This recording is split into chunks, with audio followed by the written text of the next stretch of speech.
notice it the moment I step through my parents' front door. Something's off. The air feels charged, like the stillness before a thunderstorm. Mom's smile stretches too wide as she takes my coat. Dad's handshake a touch too firm.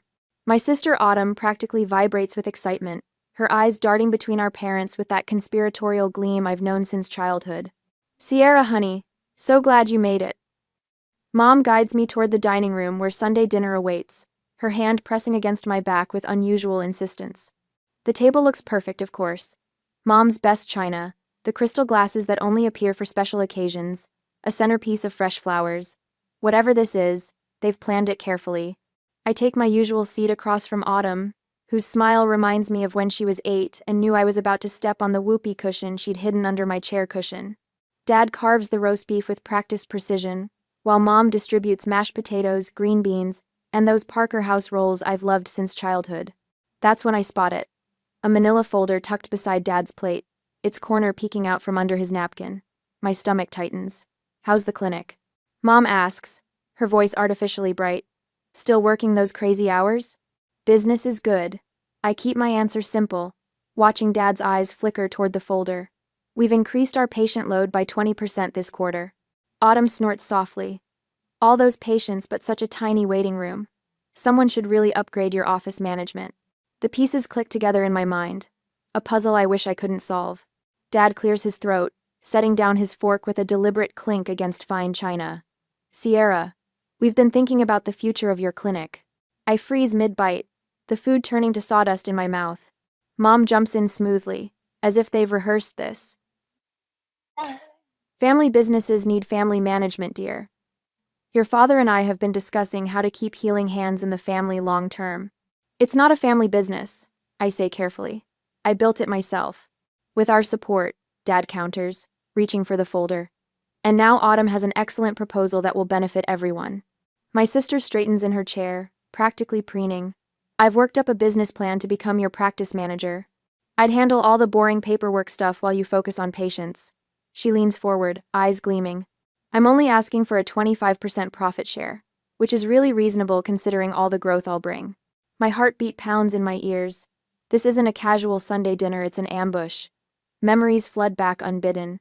Double shifts at the hospital cafeteria during physical therapy school, sending money home to help Autumn through her freshman year of college while I ate ramen in a one-room apartment with furniture rescued from curbsides.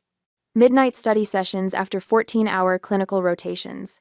The $187,000 in student loans that still drain my checking account each month. "I already have a clinic manager," I say, surprised by the steadiness in my voice. Mom waves her hand dismissively. "But Autumn is the real people person. Remember how she charmed Dr. Wilson at your clinic opening? He barely noticed you were there." I remember. Just like I remember Dad dismissing my academic honors at graduation. Book smarts don't build practices. Sierra while photographing Autumn in my cap and gown. I remember Autumn's temporary help at the front desk last summer that resulted in unauthorized discounts to her sorority sisters. The weeks I spent apologizing to patients after her scheduling mix-ups left some waiting hours and others turned away entirely. "May I see what you've prepared?" I ask, nodding toward the folder. Dad slides it across the table with a satisfied smile. "It's already been drawn up by my attorney. Just needs your signature." I can start tomorrow." Autumn claps her hands together. "I already have ideas for redecorating your office." I take a deliberate sip of water, then set the glass down precisely on its coaster. With slow, measured movements, I reach for my own briefcase, resting beside my chair. "Before we discuss this further," I say, "there's something you should see." In the weighted silence that follows, I unlock my briefcase with a click that echoes like a gunshot. My father's confident smile falters as I withdraw a leather portfolio, the expensive one I splurged on after landing the contract with Denver Sports Medicine, a silent reminder of successes achieved without their help. "What's this?" Dad's voice holds the faint tremor of a man unaccustomed to surprises. Mom glances nervously between her husband and Autumn, her fingers fidgeting with her napkin. Autumn's smile, so triumphant moments ago, begins to wilt around the edges as I carefully arrange my documents on the table, aligning them with the precision I bring to patient treatment plans. 3 weeks ago, I signed a management services agreement with Colorado Healthcare Partners, I tap the top page where their corporate logo sprawls across the letterhead. They're managing all administrative aspects of Healing Hands going forward. Dad reaches for the papers, his brow furrowed. You can't make decisions like this without consulting family. Actually, I can. I slide another document toward him. I've highlighted section 4.3 for your convenience. No family members may be employed in management positions without unanimous board approval. The board consists of myself and 2 partners from CHP. Askin, my aided by Delatin and by Briefim. Autumn's face flushes crimson. You did this on purpose. I made a business decision. I maintain eye contact with my sister, refusing to look away first. One based on previous experience. From my portfolio, I extract a folder containing patient complaint forms, all meticulously organized by date. These are from last summer when you worked at the clinic. I don't need to open it, the thickness speaks volumes. 15 scheduling errors resulting in double-booked treatment rooms. 23 unauthorized discounts, including 8 to your sorority sisters. 31 billing code errors that nearly triggered an insurance audit. Mom reaches across the table, her fingers stopping just short of touching mine. Sierra, honey, everyone makes mistakes when they're learning. These weren't learning mistakes. I stand slowly, finding unexpected power in towering over my seated family. These were careless mistakes made by someone who thought rules didn't apply to her. I withdraw another document, this one created by my accountant. This itemizes the $42,000 in free treatments provided to this family over the past 3 years. Dad's rotator cuff rehabilitation, Mom's plantar fasciitis, Autumn's sports massages before her beach vacations. The stunned silence feels like vindication. Their expressions shift from entitled certainty to uncomfortable shock. While I covered your healthcare needs, I was eating ramen noodles to make my student loan payments. I worked double shifts at the hospital cafeteria to help fund Autumn's freshman year. When you said you couldn't afford both our educations simultaneously, I lock eyes with my father. I slept on treatment tables when I couldn't afford both rent and malpractice insurance. My phone buzzes with a text. I glance down to see my clinic manager's message. Did you tell them yet? The timing couldn't be better, a reminder that I'm not alone anymore. My staff witnessed Autumn's summer of chaos, staying late to fix her mistakes while she posted Instagram photos from rooftop happy hours. They know the truth behind the Bennett family dynamics. My mentor warned me years ago that family and business mix like oil and water, I say, remembering Dr. Winter's concerned expression when she caught me crying in the supply closet after Dad missed my clinic's grand opening. I should have listened sooner. I gather my documents with deliberate precision, sliding them back into my portfolio in the exact order they'll be needed if this conversation escalates further. The methodical movement calms me, just like when I organize treatment supplies before a difficult patient session. We can negotiate. Dad's voice has lost its authoritative edge, replaced by the tone he uses when a business deal starts slipping away. 20% instead of 25%, a trial period. I close my portfolio with a snap. My clinic isn't your piggy bank, it's my career. Mom's hand flies to her throat, a dramatic gesture she's perfected over years of family conflicts. I never thought you'd put business before family, she whispers. The statement hangs between us, revealing everything wrong with their perspective. In their minds, my success exists to benefit them. My clinic represents not my achievement but their opportunity. I'm not putting business before family. I reply, my voice steadier than I feel inside. I'm putting boundaries before exploitation. Autumn pushes back from the table, her chair scraping against the hardwood floor. You've always been so dramatic, Sierra. Acting like you did everything yourself when we've always supported you. Supported me? I raise an eyebrow. When exactly? Was it during my graduation when Dad was taking photos of you in my cap and gown? Or when Mom told Dr. Wilson I was just the medical person at my own clinic opening? The memories surface like air bubbles in water, quick, sharp, impossible to stop once they start rising. Remember my 12th birthday when I got a card while Autumn received a new bicycle? Or my high school valedictorian ceremony where no family members attended because Autumn had a cold? I zip my briefcase closed. Your support has always been conspicuously absent when it mattered. Dad stands now too, his height no longer intimidating as it was throughout my childhood. You've changed, Sierra. Success has made you cold. No. I meet his gaze without flinching. Success has made me visible, and you don't know what to do with a daughter you can't ignore. I lift my briefcase from the chair, surprised by how light it feels compared to the weight I've carried for years. For the first time since entering their house, I take a deep breath that doesn't hurt my chest. I'll see myself out. I turn toward the door, then pause. Oh, and starting next month, family treatments will be billed at standard rates. Our charity program is reserved for patients who can't afford care, not those who simply prefer not to pay. Behind me, I hear my mother's shocked intake of breath, my father's muttered curse, and Autumn's theatrical sob. But for once, their reactions don't pull me back into the familiar dance of appeasement. I step out into the evening air, where my phone buzzes with another message from my clinic manager. We're all here for you. And for the first time in my life, I truly believe it. That night at my apartment, memories flash back.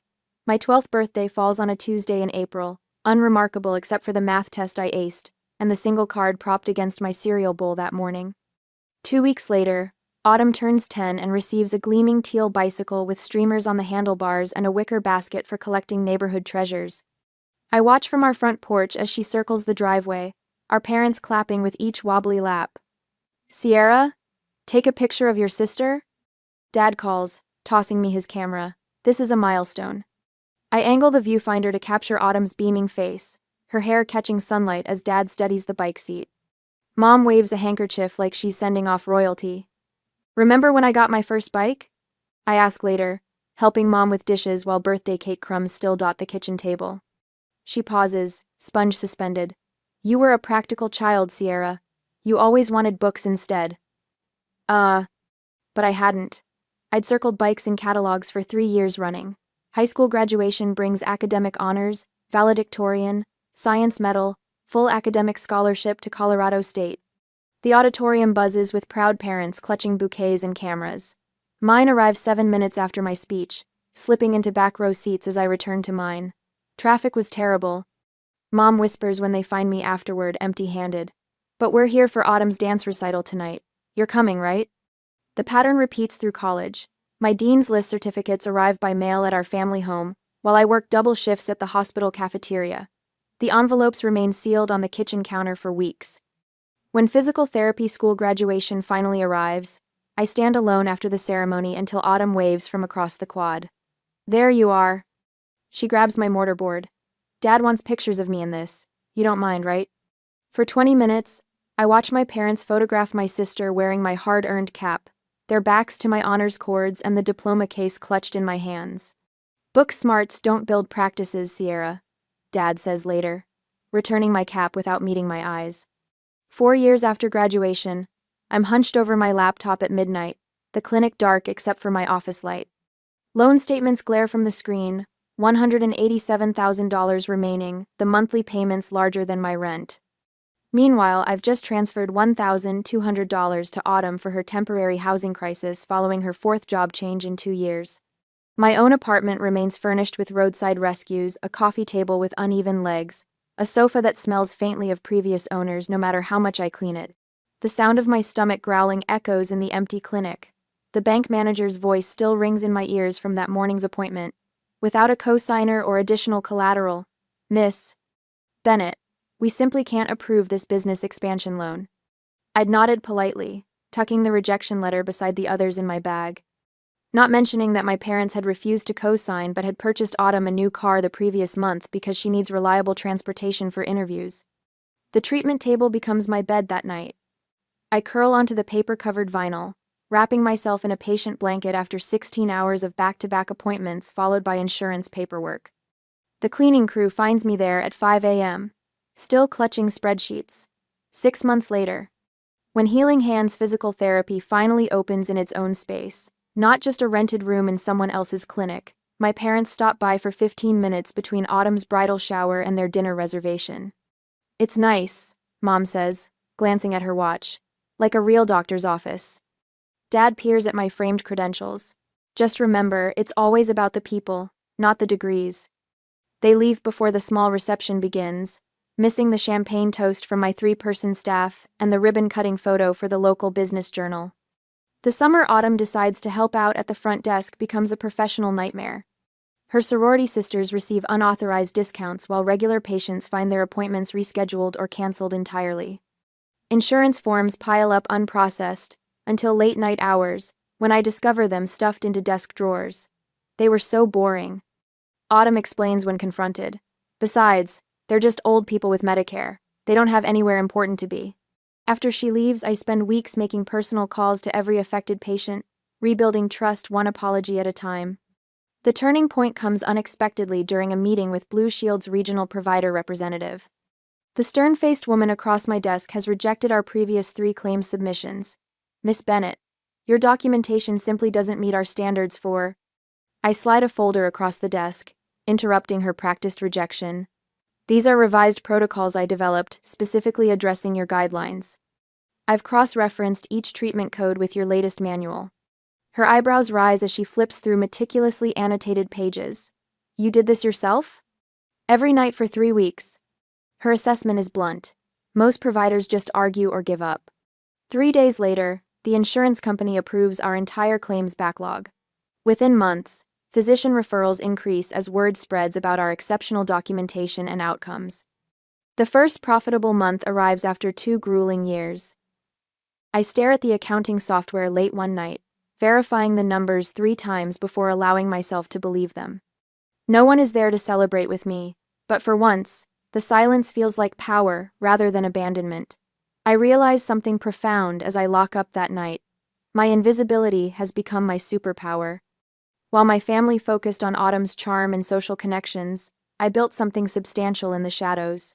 The skills I developed through years of self-reliance, persistence, precision, strategic thinking, now serve as the foundation for my growing business.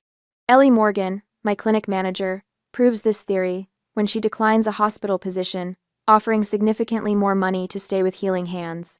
They don't value people like you do, she tells me, tearing up the offer letter. I've worked in healthcare for 30 years, Sierra. What you're building here is special. When Autumn's scheduling disasters create chaos, my staff stays late without complaint, ordering pizza and tackling the backlog together. We've got this. Carlos, my lead therapist, assures me as midnight approaches. You're sisters. Interesting, but we're a team. Every Friday morning, our staff meeting begins with each person sharing both challenges and victories from the week. Every voice matters. The cleaning staff included a stark contrast to family gatherings, where my input was routinely dismissed or interrupted. The call from Denver Rehabilitation Center's medical director comes on an ordinary Tuesday afternoon. We've been watching your outcomes data. To me, 2,000 people, she says without preamble. Our orthopedic department wants to discuss a specialized treatment partnership. That evening, we gather in the clinic after hours, not for emergency rescheduling but for celebration. 9 people now instead of the original 3, toasting with plastic cups and grocery store cake. To Sierra, Ellie calls out, who saw possibilities while everyone else saw limitations.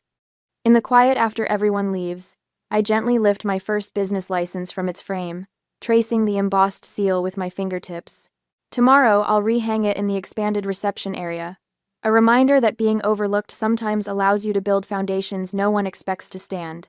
6 weeks after the confrontation, at work, my corner office offers a panoramic view of Denver's skyline, though I've positioned my desk to face the treatment floor instead. Through the glass wall, I watch Meredith guide Mrs. Hoffman through her post-stroke exercises. Meredith's patience mirrors what I strive for with every patient, something my family never understood about healing. The contrast between my modest office and our state-of-the-art treatment areas isn't accidental. While patients deserve cutting-edge equipment, I've learned to function perfectly well with a second-hand desk and simple chair. Every dollar saved is reinvested where it counts. I straighten the original Healing Hands therapy sign mounted on my wall, salvaged when we expanded last month.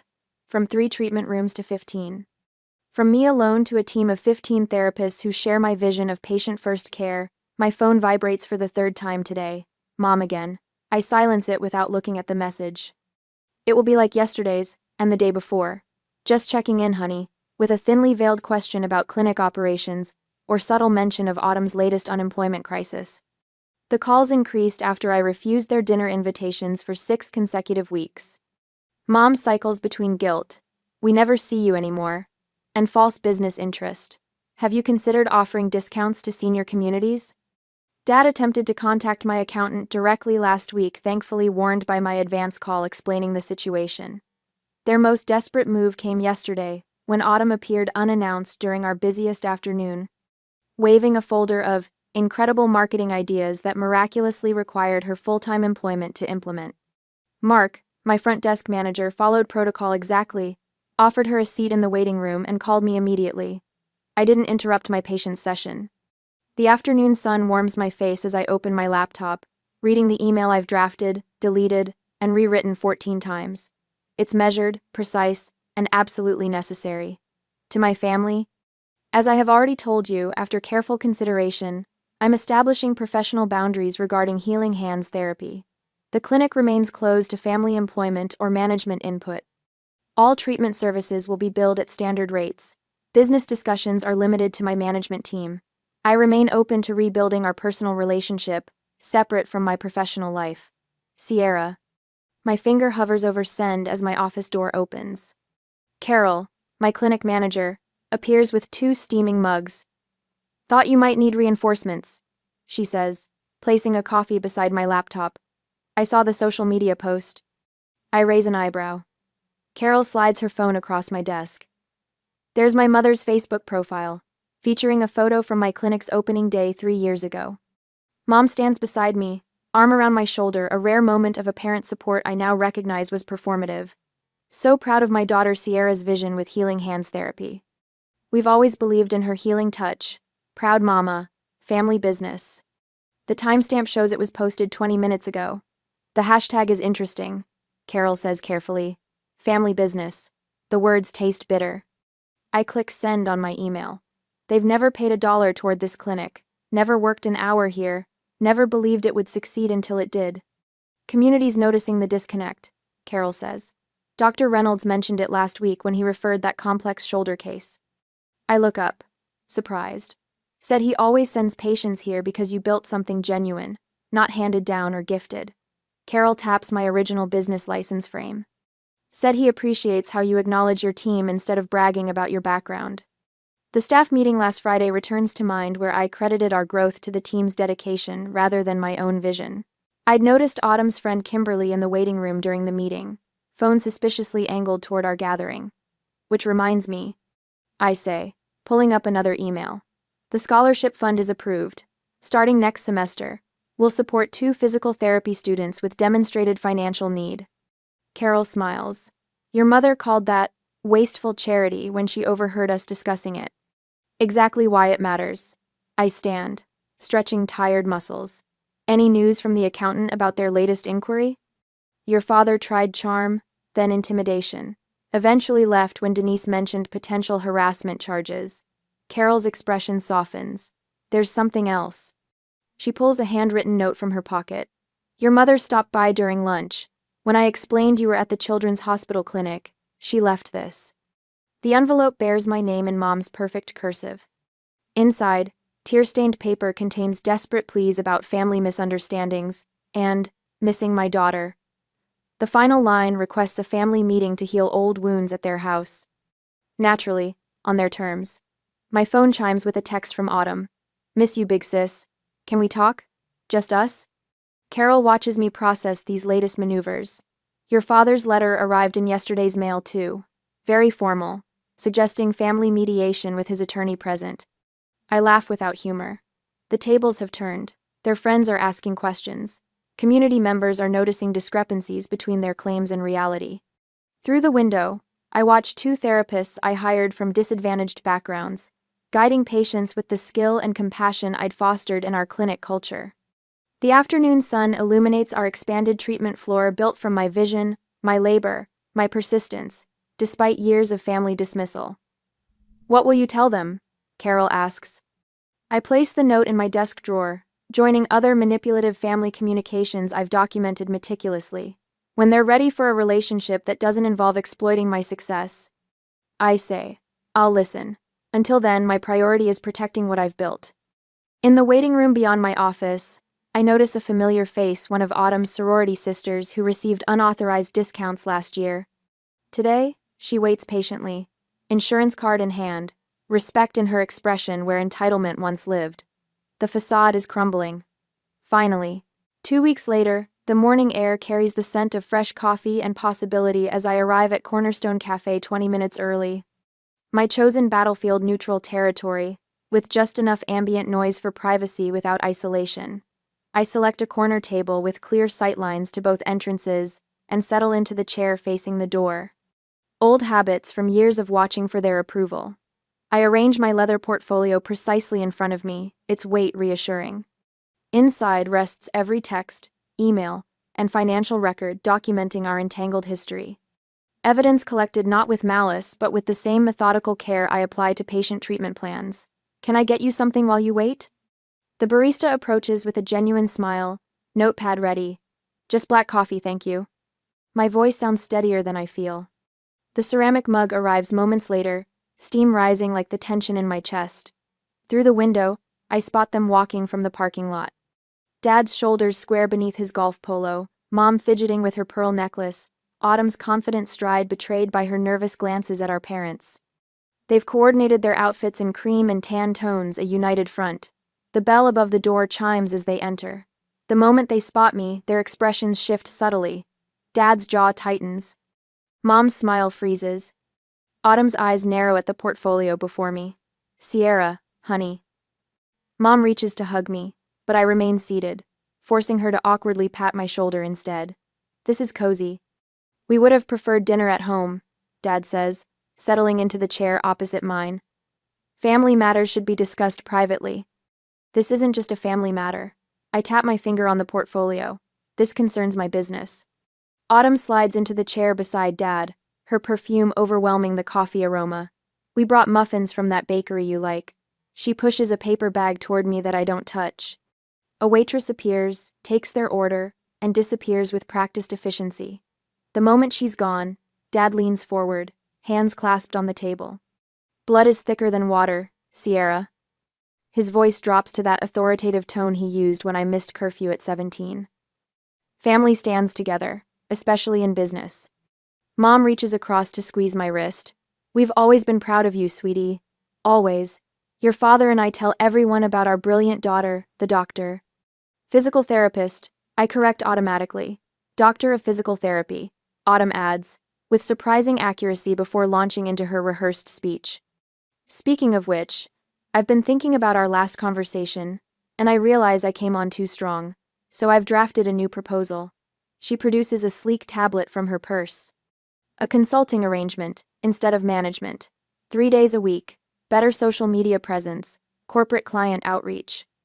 I take a deliberate sip of coffee, letting the bitter warmth fortify me. Before we discuss any proposals, there's something you should know. The Hendersons asked me an interesting question at their anniversary party last weekend. The mention of our family friends causes all three to stiffen. They congratulated me on my family partnership and asked when you'd all joined my practice. I opened the portfolio, revealing a neatly organized collection of paper. They seemed surprised when I told them you weren't partners in my business. Dad's face flushes. We never said. I have screenshots of your Facebook posts mentioning our clinic and the family practice. I slide the printed pages toward him. And text messages from the Wilsons asking about the family business your mother mentioned at Bridge Club. Mom's face pales. Sierra, it's just expressions of pride. Is it? I withdraw another document. This is Dr. Reynolds' email asking why Dad contacted him about partnership opportunities for the clinic. The silence stretches between us, punctuated only by the hiss of the espresso machine and murmured conversations from nearby tables. You've been watching us. Autumn's voice carries a note of betrayal, as if I'm the one who violated trust. I've been paying attention. I meet her gaze steadily. The same attention I've given to building my practice while you were telling your sorority sisters they could get free treatments. Dad attempts to seize control of the conversation. We're getting sidetracked. We're here to discuss Autumn's role. Autumn will have no role in my clinic. The words come out with a calm certainty that surprises even me. Neither will you or Mom. Sierra. Mom's hand flies to her throat. After everything we've done for you. Everything you've done? I extract a spreadsheet from my portfolio. Here's an itemized list of the free treatments I've provided to this family over 3 years. Market value, $42,735. Here are the loans I gave Autumn during my first 2 years of practice when I could barely make rent. $16,450, still unpaid. Autumn's face contorts. You said those were gifts. I said we'd figure it out later. It's later.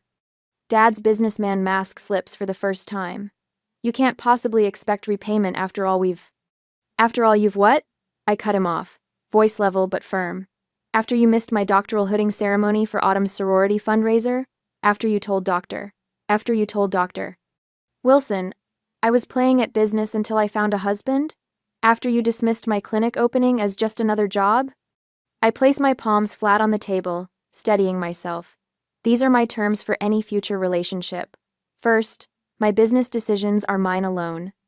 No input, no suggestions, no contacts with my colleagues. Second, any treatments for family will be billed at standard rates. Third, no more describing yourselves as partners or owners in my business. Mom's artificial composure crumbles, tears welling in her eyes, genuine ones this time, not the performance drops she typically deploys. You can't mean this, she whispers. We're family. Family respects boundaries, I answer.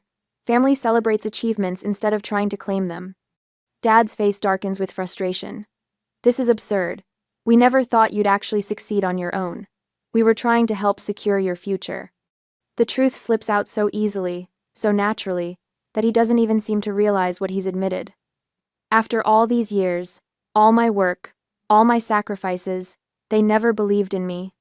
Autumn's carefully constructed mask falls completely. It's not fair, she hisses. You get everything. The respect, the fancy title, the business. What about me?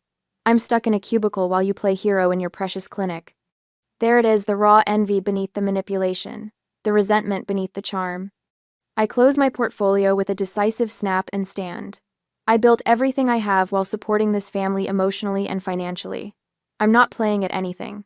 And I'm done being invisible. Cack. I leave exact change for my coffee on the table and walk away. Behind me, I hear Mom's quiet sobs, Dad's harsh whisper to Autumn, the scraping of chairs. But I don't look back.